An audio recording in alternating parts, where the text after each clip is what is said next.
Hello guys, in this video I am going to show you how to clear the map cache in the Journey Plan application.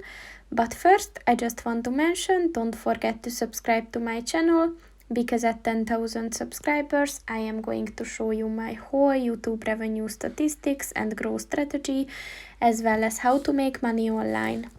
Let's jump into it. First of all, open the application on your phone. And then click on the three lines at the top of the page on the left. And then click on the settings button. And if you scroll down, look for the clear map cache button.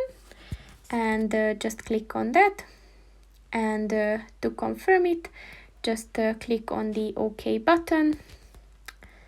And it is set. So that's pretty much it for this video, guys. See you in the next one. Goodbye.